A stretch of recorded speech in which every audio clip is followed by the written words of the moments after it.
যাদবপুর বিশ্ববিদ্যালয়ের তুলনামূলক সাহিত্যের ছাত্র কালিকা পরে হয়ে ওঠেন তারই গড়ে তোলা গানের দল দোহারের প্রাণপুরুষ। তুলনামূলক সাহিত্যের মাস্টারমশাই অভিজ্ঞতাকে গিয়ে বললাম যে একটা নাম দাও। অভিজ্ঞতা এক চান্সে বলেছিল দোহার। এপার বাংলার লালন, হাসন রাজা, শাহ আব্দুল করিম ছিল তার সবটুকু জুড়ে। হাসন রাজার হাসন উদাসের সূচনা সঙ্গীতকে জ্ঞান করতেন তার ও তার দলের জীবন দর্শন হিসেবে। মনে করতেন প্রেমই হচ্ছে গানের প্রাণ, সেই প্রেম অবিনশ্বর।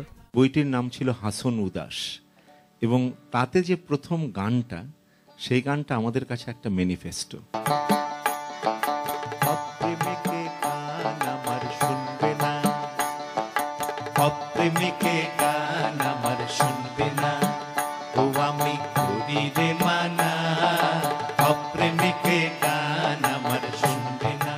শাহ আব্দুল করিম তার চেতনায় নাড়া দিয়েছিলেন প্রবলভাবে।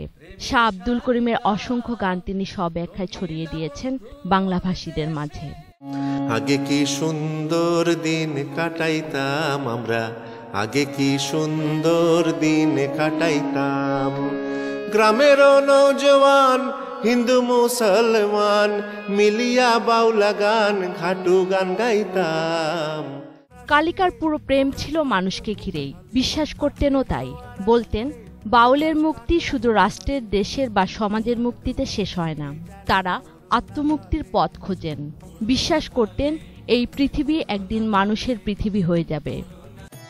মানুষ ভজ ও মানুষ পূজো রে মানুষেরই পায়। দুলি মল্লিক, 21শে টেলিভিশন।